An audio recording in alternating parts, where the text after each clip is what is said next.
and subscribe to Vishwasam.in. అవసరమైనప్పుడు పొత్తు పెట్టుకోవడం, తనకి కలిసి రాదు అనుకున్నప్పుడు పొత్తు తీసి గట్టు మీద పెట్టడం చంద్రబాబు నైజం. అందుకే క్రెడిబిలిటీ అనేదే లేకుండా పోయింది చంద్రబాబు రాజకీయంలో. గత ఎన్నికల్లో చెడగొట్టుకొని నోటికొచ్చిన తిట్లు తిట్టి ఇప్పుడు మళ్లీ అదే బీజేపీతో బాబు కలవడానికి సిద్ధపడిన సమయంలో ఓ కండిషన్ తెర మీదకు వచ్చింది. రాజకీయాల్లో నిష్పాక్షికమైన వాస్తవాల కోసం విశ్వాసం.in ని సబ్స్క్రైబ్ చేయండి, లైక్ చేయండి, కమెంట్ కూడా చేయండి. బీజేపీతో పొత్తు పక్కా చేసుకోవడానికి ఢిల్లీ చుట్టూ చంద్రబాబు చక్కర్లు మొదలయ్యాయి. ఏపీలో ఎలాగూ బీజేపీ బలంగా లేదు కాబట్టి సీట్లు పంపకాల పెద్ద పంచాయతీ లేకుండానే క్లారిటీ వచ్చే అవకాశం ఉంది. జాతీయ పార్టీ కాబట్టి బీజేపీ పెద్ద నెంబర్ చెబుతుంది.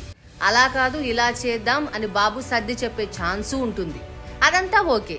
ఇప్పుడు అసలు విషయం సీట్లు కాదు, పొత్తు పెట్టుకోవడం, మళ్లీ తెగదెంపులు చేసుకోవడం గురించి మాత్రమే.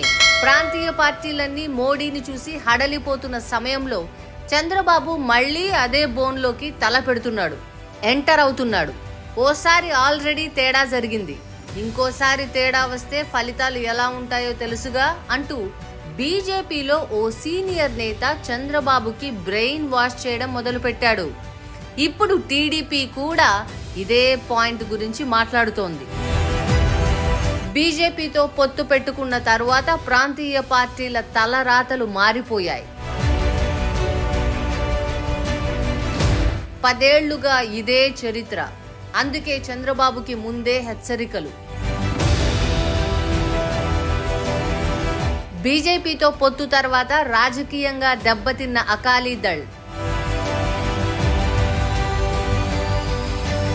బీజేపీతో పొత్తు చెడగొట్టుకొని భారీగా దెబ్బతిన్న శివసేన, మోడీ మీదకు కాలు దువ్వి సగానికి సగం బలం పోగొట్టుకున్న నితీష్ కుమార్, మోడీ పొత్తు బెడిసి కొట్టిన తరువాత అస్తిత్వం కోల్పోయిన కశ్మీరీ పార్టీ పీడీపీ,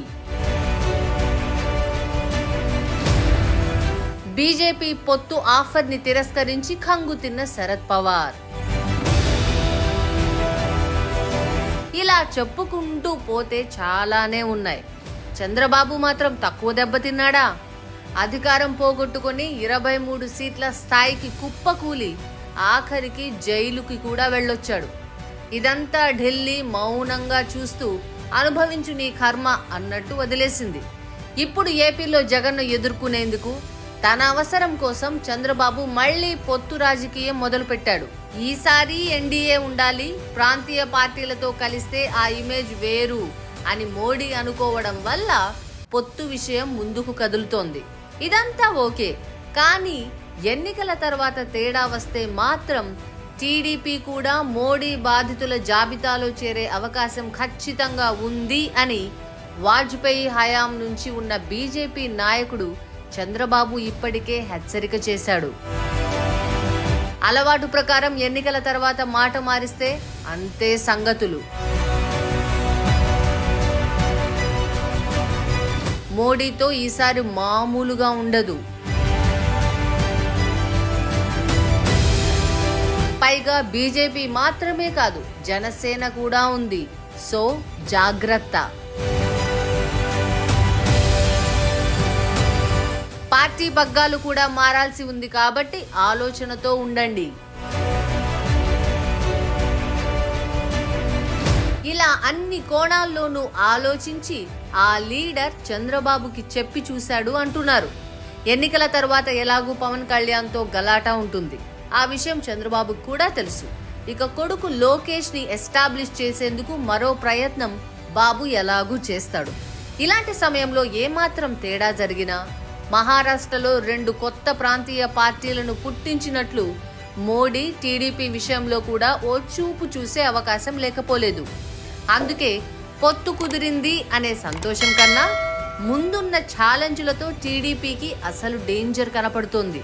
చంద్రబాబు రాజకీయ భవిష్యత్తుపై మోడీ ఎలాంటి ముద్ర వేస్తాడు? మీ అభిప్రాయాన్ని కామెంట్స్ లో చెప్పండి. Like, share and subscribe to Vishwasam.in.